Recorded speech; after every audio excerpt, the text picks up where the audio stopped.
جیسے کہ پہلے ذکر ہوا ہے، عابد صاحب اور نذیر ناجی اخبار خواتین کو چھوڑ کر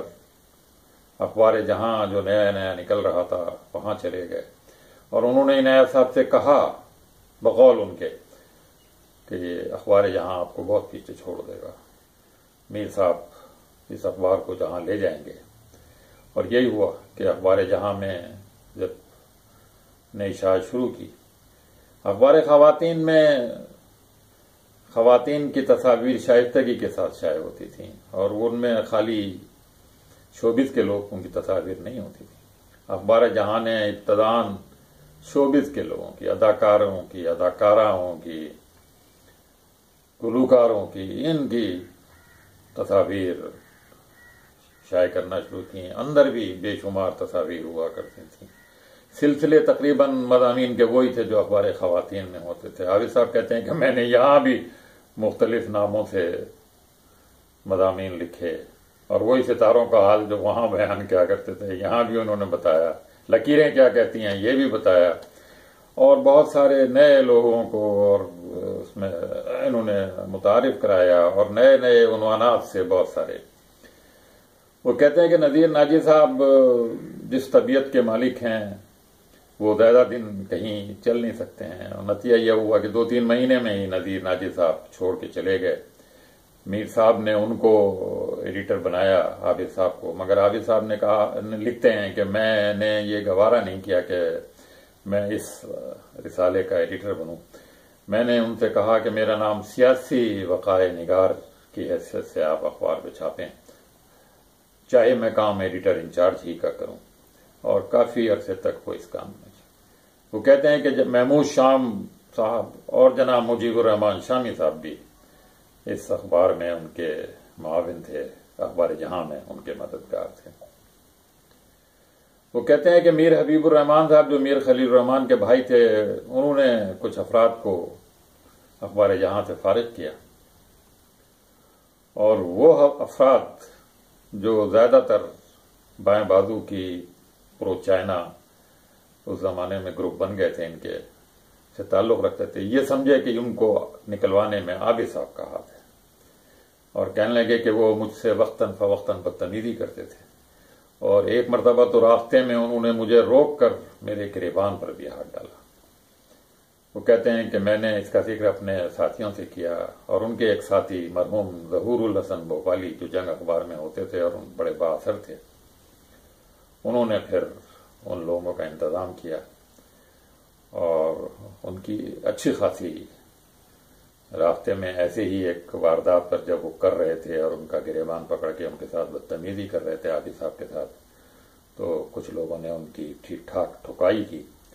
اور ٹھکائی کے نتیجے میں ان کو بتا دیا گیا کہ اگر آئندہ آپ نے ایسی حرکتیں کی تو آپ کو چھوڑا نہیں جائے گا۔ اور چونکہ وہ بھی حکومت کے حامی لوگوں میں سے تھے، اور یہ پرو چائنا گروپ بھی اس وقت حکومت کی چائنا نواز پالیسی کی وجہ سے ان کے ساتھ تھا، تو وہ ڈر گیا، اور پھر انہوں نے آئندہ ایسی کوئی حرکت عابد صاحب کے ساتھ نہیں کی۔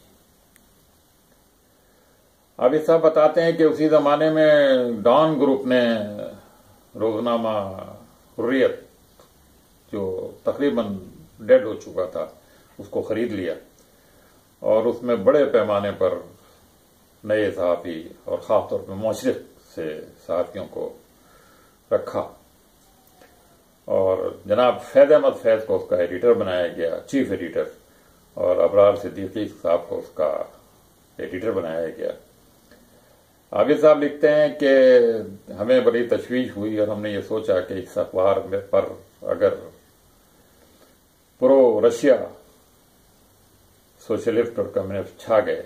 تو یہ بہتر نہیں ہوگا۔ اس سلسلے میں محمود ہارون سے بھی بات کی، کچھ اور لوگوں کو بھی بیچ میں ڈالا۔ نتیجہ یہ ہوا کہ وہ ایڈیٹر تو رہے فیض صاحب اور ابرار صدیقی کچھ دنوں تک، مگر اس میں اور بہت سارے لوگ آ گئے۔ فراز زیدی صاحب بطور ایگزیکٹو ایڈیٹر وہاں آ گئے، اور عابد صاحب بتاتے ہیں کہ انہوں نے اس اخبار میں کالم لکھنے شروع کیے، اور وہ اس زمانے میں جو سوشلزم اور اسلام کے بارے میں بحث ہو رہی تھی اور قومیتوں کے بارے میں جو کچھ ہو رہا تھا، اس پہ کہتے ہیں لاتعداد کالم لکھے. فیض صاحب بہت ناراض ہوتے تھے اور ابرار صدیقی تو چھوڑ کر ہی چلے گئے تھے، مگر ہارون فیملی نے ان کے لکھنے میں کوئی رکاوٹ نہیں ڈالی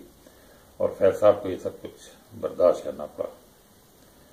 ان کے کہتے ہیں کہ سوشلزم کے بارے میں جو کالم تھے وہ بعد میں پمفلٹ کی صورت میں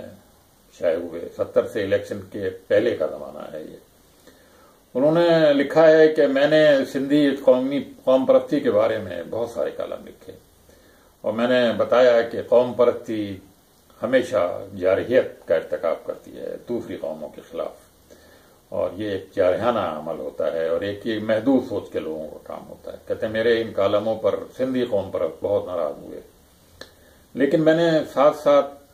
سندھ کے مسائل کو بہت اجاگر کیا اور حریت میں پورا ایک صفحہ سندھ کے مسائل کے لیے وقت کر دیا. ان مسائل کے اجاگر کرنے کی وجہ سے سندھ میں قوم پرست حلقوں میں ان کی ساکھ میں بہت اضافہ ہوا اور پیر علی محمد راشدی اور حسام الدین راشدی صاحب نے بھی ان کی تعریف کی اور ان کو جی ایم سید صاحب سے بھی ملوایا جن سے انہوں نے انٹرویو بھی لیا. وہ بتاتے ہیں کہ اس زمانے میں الیکشن سے پہلے بھٹو صاحب نے اپنی پارٹی بنا لی تھی اور فیڈرل بی ایریا یا سی ایریا میں کوئی جلسہ تھا. وہ جلسے میں معراج محمد خان نے مولانا مودودی پر کچھ نازیبا قسم کی تنقید کی. بھٹو صاحب کھڑے ہو گئے اور انہوں نے کہا کہ بھائی یہ میرے خیالات نہیں ہیں، یہ معراج کے اپنے خیالات ہیں، میں ان کے ان خیالات سے بریت کا اظہار کرتا ہوں. یہ کچھ 70 سے کے انتخابات سے پہلے کی صورتحال ہے. اس کے بعد سن 70 کے انتخابات ہوئے، کون لوگ اس میں جیتے اور اس کے بعد کس طرح سے پاکستان دولت ہوا اور پھر بعد میں جنرل ضیاء کا دور آیا اور پھر کیا ہوا، ان سب باتوں پر ہم اگلی قسط میں تبادلہ خیال کریں گے. حافظ صاحب نے بہت تفصیل سے ان معاملات پر لکھا ہے.